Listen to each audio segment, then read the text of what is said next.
Hello everyone. Before we get started, make sure to like and subscribe, and leave a comment saying where you're from and when you watched.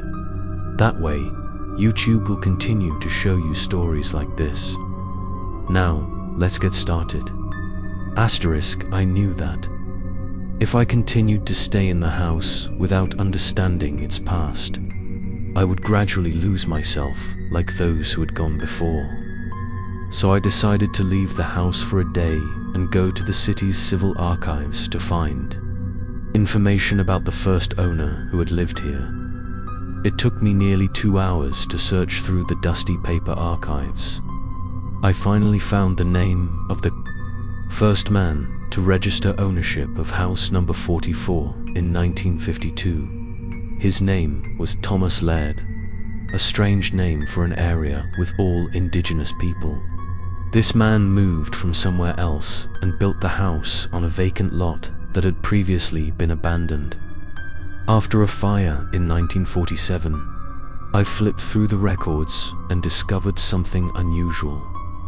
Thomas had no wife, no children, no relatives noted in the records.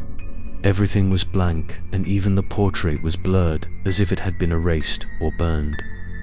The scary thing was that after Thomas moved in, he had never registered to leave or sell back to the house, but after 1956, all information about him disappeared. Completely, I asked the office staff if anyone had ever investigated this matter. She looked at me with a bewildered look and whispered, "There was a journalist who asked about Thomas in 1982, but then that person did not return and the press did not publish any related articles." I wrote down all the information and asked for copies of the remaining documents. Returning to the house in the afternoon, I felt the atmosphere was different. The sunlight falling on the windows seemed to be warped.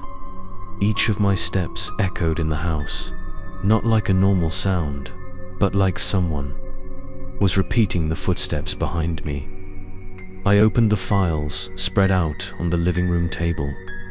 When I turned to the last page, I discovered a piece of news that had been sandwiched between 2 old sheets of paper.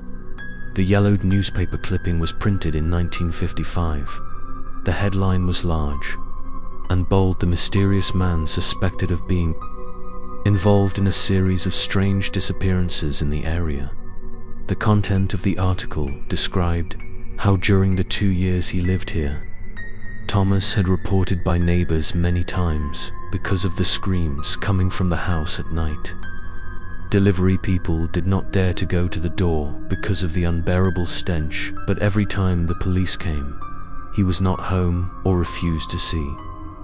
Then the article ended with a sentence that sent a chill down my spine. Maybe he did not live alone. I put the article down and looked around the house.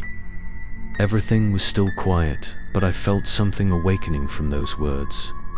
Maybe Thomas never left here. Maybe he was still alive or had become a part of this place. I took out his old photo and compared it with the face in the painting hanging in the secret room, faint but with a very clear resemblance. I did not know how, but I was sure that person had recorded himself in that ritual as a demonic mark. That night, I did not turn on the lights. I sat in the dark with the file spread out in front of me and the tape recorder placed in the middle of the room. I just asked one simple question: "Thomas, are you here?" After 10 minutes of silence, suddenly the window shook violently. The flashlight turned on randomly and the tape recorder made a small crackling sound. I waited, and then a hoarse voice rang out in the speaker. Not loud, not clear, but definitely a groan: "Mancy never left." Choked, and my body stiffened. I knew I had touched the core of the problem. He never left house number 44. He was here from the beginning. He was the one who called the souls here to do something that I could not understand. I had to know more. I needed to know what he did in this house in the early years. I will go back to the past in a different way. Watch the next episode to see what happens when I find the diary hidden in the floor of the secret room, and the truth almost drives me crazy.